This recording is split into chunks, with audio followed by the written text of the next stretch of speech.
Hi, welcome to Hardcover Feedback. I'm Kelly Campos. And I'm Brandy Smits, and today we are going to share 3 outstanding books with you. The first is a supernatural chick lit, the second is a speculative science fiction, and the third is a thrilling crime novel. First up is The Girl's Guide to Witchcraft by Mindy Klasky. When librarian Jane Madison finds a hidden room in the basement full of spell books, she can't help but test a few out, starting by making herself irresistible to men and summoning her own familiar.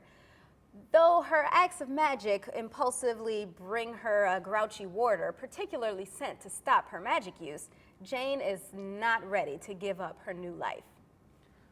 All right, and our little passage for that today. There was a flash of darkness. Okay, I know that didn't make any sense. I knew that a flash was supposed to be light, that I was supposed to use the word to describe stars and glinting in color, but this was an explosion of darkness. My candle flame disappeared. The light from the stairs disappeared. The sight of my fingertips pressed against the jet black word whist on a parchment page, the book itself, the table, the room, all of it just disappeared. And then it jumped back into existence, except that everything was more than it had been before. Everything was sharper, clearer. I felt like someone in the projection booth of my life had just responded to an audience member's drunken roar, "Focus!" This time, I didn't try to swallow my scream, but I still didn't manage a full Friday the 13th Texas Chainsaw Massacre shriek. It was more like a startled explanation. What the hell? And those 3 words changed everything. One moment, I was alone in my basement, surrounded by an impossible collection of books, holding a wavering beeswax candle and trembling in my bunny slippers. The next, I had company. The statue beside me awakened. Ooh. The Girl's Guide to Witchcraft by Mindy Klasky. This book is a little unbelievable in ways, as you can probably tell by the intro. It's candy. It's book candy. Totally candy. If you like romance novels and you like a little bit of Bewitched and you like a little bit of fantasy sci-fi all thrown in the mix, this is the book for you. It's totally a romance novel in its format, and I really enjoyed it. Like, I felt it was one of those things where you're like, ooh, it's total fluff. I just don't get fluff. I don't like it. It's not, I mean, it was funny. And like just that passage, I was like, wow, this book was better than I remembered it when I read it. But then I'm like, but it's still so not, yeah. I don't know. And in fact, like thinking back on the book, it's like I couldn't really tell you what happened per se, but I still want to read the next book, which is really kind of bizarre. It's the setup to a series. Probably it's a good setup to a series.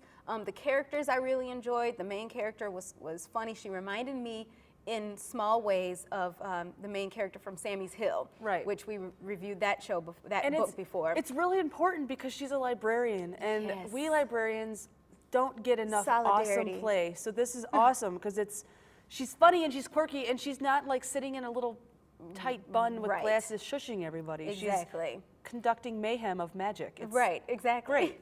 And she's a fun person. She's a fun character, and she's a little dorky, which is fine, and she decides that once she realizes she has access to this magic, she's like, hey, this is kind of fun. But her first acts of magic are not intentional. She doesn't mean to summon this familiar, which is this cat statue that all of a sudden comes to life in the basement. She's like, whoa, okay. And the cat statue is ends up being a feline sort of man. He's a man, and he's very flamboyant. Oh, yes. Is all we'll say. All he wants to do is go out and find somebody. He needs to find himself a man, and that is his whole thing. He is awakened. He's going to go out. Yes, and he is a very fun character, and he bolsters her and says, "Honey, you could do just fine. You just need to get out there. You need to do this. You need to do that," which is what a familiar is supposed to do. Right. To help you out. But she also makes these people at work fall in love with her, this other man at work fall in love with her, when really she's trying to make this other guy fall in love with her, so she totally botches it all up. It's like, it reminds me a little bit of how in Charmed, they have this innate, like in the TV show Charmed, they have this innate ability to do magic, right. But it takes them like a while on the show to figure out how to use it. And that's the thing. Jane has her family, her grandmother has this like history, ancestral background of possibly being a witch. And that's when she realizes, oh, I don't even have to try. Okay, well, it all just happens. Right. So. And just to clarify for some people who might be thrown off by the word witch and everything, this is totally Bewitched style witchery. It's not fun, you know, anything dark and scary or anything like that. It's totally 1960s TV show. It really is. You know, and that's really just the package that's wrapped around a romance novel, which is really kind of what it is. So altogether, I enjoyed the book. I enjoyed the characters. I enjoyed the writing because, like I said, it reminded me in some ways of Sammy's Hill, which seems to be my benchmark lately for funny books. Yep. The longer time passes, revisit Sammy's Hill someday. Revisit Sammy's Hill. Go back and watch our review of Sammy's Hill on the internet because it was very good. And all the books that I like lately, I'm like, that reminds me of Sammy's Hill. You know, so this was one of those books, and altogether, I gave it 3 stars. I enjoyed it. It made me laugh, but it was just. I need more. I need more meat to a book, and I guess I just wasn't in the mood for a fluff book. So I have to give it a 2.5. But it was funny, and that's nice, but it wasn't enough. So 3 stars for me, 2.5 from Brandy, and we'll be back in just a minute.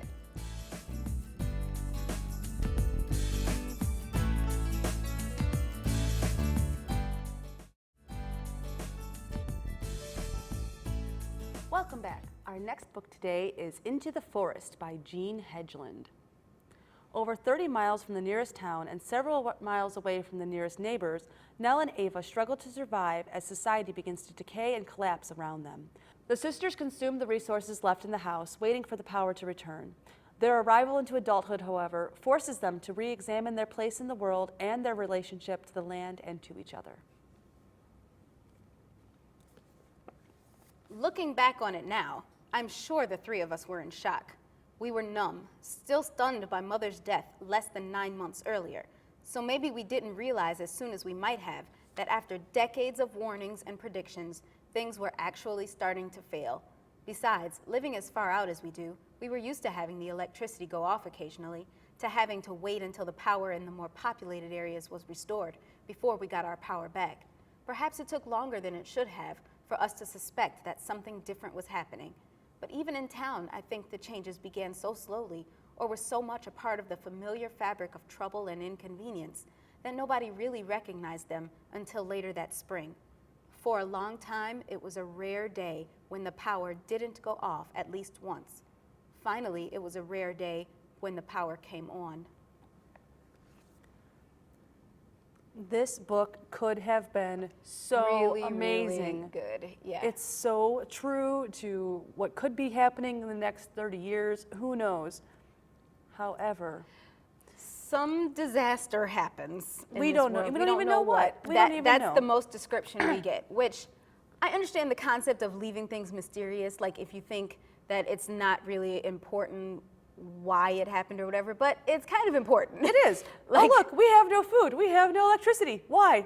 We don't know. Right. And doesn't work. With the whole story being based on the fact that society collapses, you need a little bit more reasoning besides after years of warnings, the world started to fall apart. Well, what were the warnings? Right. What were the warnings? What were the signs? What's going on now? Right. Because that directly leads to how people act. If the world is failing because there was a nuclear war, then things happen differently than if the world is failing because we've lost all of our resources, we've lost all of our electricity, we've lost all of our power sources, we've lost all that. Hence, our economy has collapsed. That's 2 completely different reactions. We need to know what. It also gives you the idea of whether or not it's going to actually be resolved or not. Right. And well, to be honest, we still have no idea what's going on, and that's whatever. Right. But so the story is, Ava and Nell, they live with their parents in a house in the middle of the woods, and which is a couple miles outside of town. 30 miles outside of town. Right. So their mom dies for whatever reason before all the stuff happens. So then they're living with their dad. I think she had cancer. I think so too. Some disease type of thing where they would go in and out of town, and So they would frequently be in town, but they weren't there. They weren't like all the recluses. time, right. They weren't like, it's not like they never left. Right. And then, like, they each have their special things. Nell is the narrator, and she is the one who is going to go to school. She's a good writer. Smart. Yeah, all of that stuff. I think she's good at math, too. Good at math. She's super, super smart. That's what they specify, that she's very smart. And then Ava is this really awesome ballet dancer. Yep. And that's all we really know about them. That's all you know about them. I got nothing else. Yeah, I couldn't tell you right now what the mom did. Couldn't tell you right now what the dad did. Couldn't tell you why they decided to be in this house out in the middle of nowhere, but that's where they live. And couldn't tell you why the world failed, but it did. And so people act in certain ways. Now, one thing I did like about this book is the way that the townspeople reacted. There were two different reactions that were often together. Like people said, oh, well, it'll be soon good. We're hitting the bottom now. It can't get worse. It'll get better soon. You know, people react that way. That's a believable reaction. People also reacted in the way of, oh, well, out in Seattle or out in wherever, things are really bad and they're killing each other and doing all that kind. As long as that doesn't happen here, we're okay. As long as it's not here, we're okay.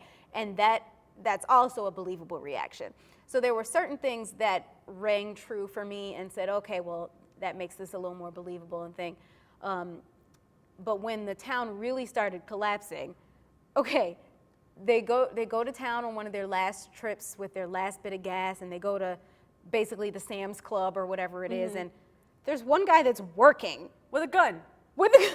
He's like, hi, I'll take your money. Why? Why?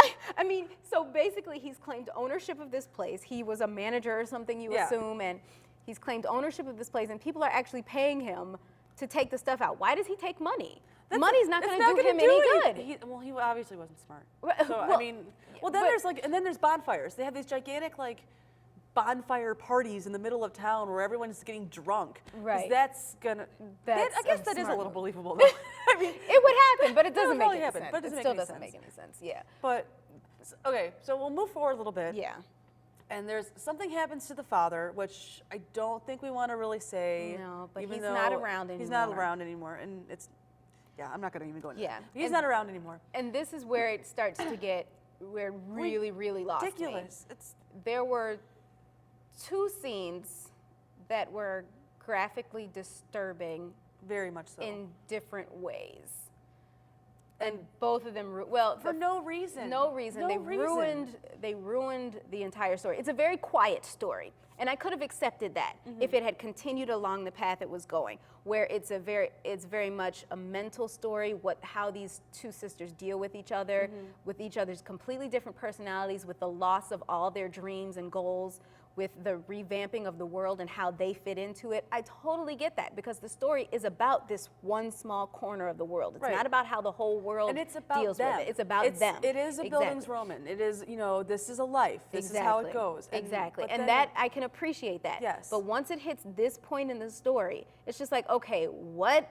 Seriously? It's like she got bored or drunk or something in the middle. Like she just had like a or brain hit a fart. roadblock and didn't know what to do. Or somebody said there needs to be a little more action or drama or tension or whatever, but I did not like the way it went at all, and it totally destroyed the entire rest of the book for me. And me. Oh no, me too. Here, yes.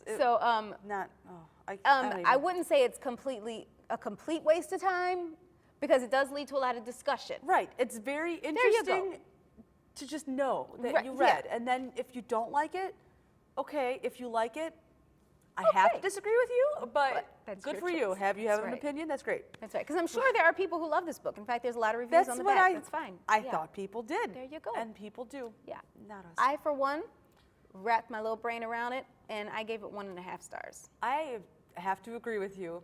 I don't think we have ever disagreed intensely like this at the same time. Exactly. Disliked something that's this much. Yeah. 1.5, and that extra half star, honestly, was just for the concept. Yeah, concept. Because I like that small town, one person, one story kind of thing, as opposed to the whole world. For post-apocalyptic stories, there's not too many that deal with just one family, one person, that kind of thing. So that's really what drew me to the book, and then it wasn't even what I thought it would be, so I was disappointed. Me too. So there we go. 1.5 from each of us. And we'll be back in a minute.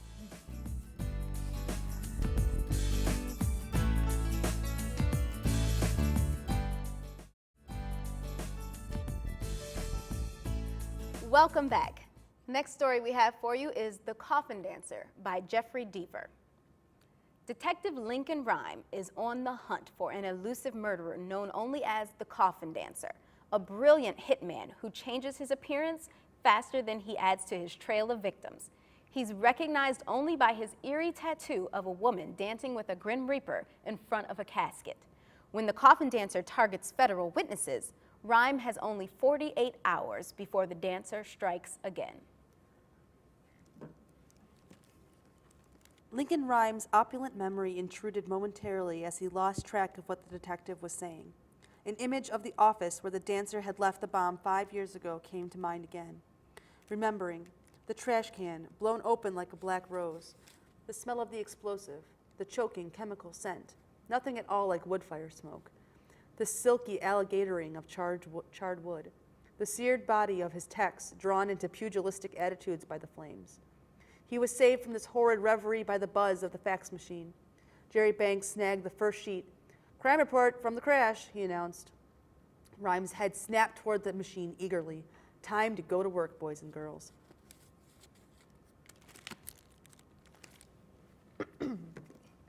Coffin Dancer, this is like a CSI style crime. Twists and turns. Yep. It's all it's about everything. the evidence, in book format. I love the CSI TV shows. Me too. Those kind of things, and the following the trails, following the evidence, that kind of thing. It's really very interesting. There are some good things in this one that do that, but to me that translation to page didn't really happen through all of it. Well, the story starts off, this woman and her husband, they both fly airplanes, and the woman can't make it. She's got a migraine or something, and the husband is flying, and he keeps trying to get in touch with her, can't get in touch with her, can't get in touch with her. And you think that, you think something's wrong, something's happened to her, because he just cannot get in touch with her all day. And finally, he's getting ready to, he's flying through some particular area, and he finally gets in touch with her from the airplane. He's like, "I've been trying to get in touch with you all day," and then the plane explodes. So that opening scene was pretty it's a cool. good opening. I loved that opening scene because the whole time I was totally misled. I'm thinking she's gonna be dead, she's gonna be dead, and she wasn't. He was. That's the best part, because it's that one thing, that is the entire streamline of this book is Yes. like that. It's all, I think it's this way. I think it's this. Oh, I think no, it's this. not. No, it's not. And it's like, I think it's this way. No, it's not. And that's the whole thing. And Yep. it's like, I don't know, at some point in time, I kind of like that. Yeah. I mean, I liked it a lot. But this is the hard part, so we can't give away the story. ending. Right. Because there's just, you sit there. Especially in a and- mystery, the ending is the most important part. You don't want to like destroy the book for people. But there were major characters whose development by the end of the story, you're just like, really? Is that what? you don't really, the main characters you know a little bit about. I mean, you know Lincoln Rhyme's past, which I guess it's fair to say this is not his first Lincoln Rhyme novel. Right. The movie The Bone Collector, if you ever heard of that, that is the first novel that Jeffery Deaver Right. wrote with Lincoln Rhyme as a main character. Right. So, well, we didn't read that one, we read this one. Anyways, but It has to be different. we have to be different. Everyone knows The Bone Collector, they can rent it. So Right, we exactly. pick something different. But, so it's possible that they assume you know a lot about Lincoln Rhyme already, and Right. that's fair. Right, and it's fine because you get enough of a taste that you can. You can figure him out. Exactly. But then there's like Amelia Sachs, his like little sidekick yeah. assistant who does all the field work. Oh, we should probably mention Lincoln Rhymes is like a paraplegic. Right. So Which he's is in a really wheelchair pretty cool. the entire time. You know, they're accenting the fact that he can still do all his this stuff, job, yeah. even though he's in a wheelchair. That's pretty cool. You know, the way they tie that in with how he solves crimes and the modifications he's made to having certain equipment in his home so that he can still do his job. Right, and he does it still really catch well. people. People are from scared his of him. home. Yeah, people the criminals are freaked of him, and he Yes. can't even like and they don't. They have anything. no idea that he's doing it all from his home, Right. which is really very cool. It is. I don't know very many stories that where the main character is a paraplegic and kicking butt. Yeah, like that, and it's you know? not just like, oh, we feel sorry. This is Right, awesome. This exactly. is a really There's- great. There's very little pity in this book for him. Very He little. won't accept it Right. either. Like you don't do that. Right, exactly. But all in all, okay, so we kind of get a glimpse inside of a killer's head. correct. And it is very fleshed out and it is very specific, which is interesting. Yes. And we will leave it at that. Because I think if we talk more, we're going to We're give gonna away too spill much the away. beans. But But the character that you're speaking of, that killer, was my favorite character yeah, in the book. he was. Like, I liked him better than Lincoln Rhyme. I liked him better than Amelia Sachs. I liked him way better than the female victim. She got on my last nerve. She was just the woman that we were talking about whose husband died. No, you know what it was? hated her. Deaver's like, I'm gonna make, woman power character, and she's gonna be independent, and she's going to be strong-willed, and you know what? That's all well and good, but do it better because no one likes she her. was independent, strong-willed, and frankly, Krabby Patty. You're Like, saying, you did not like her. It's basically saying that any woman who is independent in her thinking is going to be mean Right. and is going to be just cranky to everybody, and no one's going to like her. And I don't appreciate that. I know Right. you don't either. Right, So exactly. Because the other female character was his assistant. Right. Did what he told her to do. Right. In a nutshell. And of course, we're, boiling things down and yeah, reading bare between bones. the lines and we everything. can't really go into too much plot because Right. we can't give away. So Right. But this I is- would say it was worth reading. Oh, definitely. I enjoyed it very, very much. Yeah. The ending was a little Yeah, the ending not so good. Kind of, I don't know what it is with me and endings lately, but the ending kind of dropped it down a notch for me. It dropped it down a half star, and I ended up giving it 2.5 stars. The story was good. That one character was just my favorite. He was really good, and the writing was good. So I gave it 2.5 stars. I gave it 3. I really probably would have given it more if the ending was a little better. And like I like surprise endings, but it's like you put so much effort into this entire book, and then you switch it around at the end, and you make a surprise for your readers, and that's all well and good. But sometimes a they're surprise invested. just for a surprise sake is it's like, not good. Your readers doesn't make are any invested. sense. They're Right. they're not stupid. You have to give them more than that. Yeah, and you I have to think give them that's credit why I for- bumped it down a little bit. Right. But I did give it 3 stars, so he should Mr. Deaver should be excited about that, I think. So let's do our little recap Let's now. do it. So first, A Girl's Guide to Witchcraft by Mindy Klasky. Brandy gave it 2.5 stars, and I gave it 3 stars. Our next book was Into the Forest by Jean Hegland. We both gave it 1.5 stars. Read it at your own discretion. If you don't agree with us, we want to know. Let us know. That's right. And last up, we had The Coffin Dancer by Jeffery Deaver. Brandy gave it 3 stars, and I gave it 2.5. And Thanks that's for it. joining us, and we'll see you next time on Hardcover Feedback. Bye.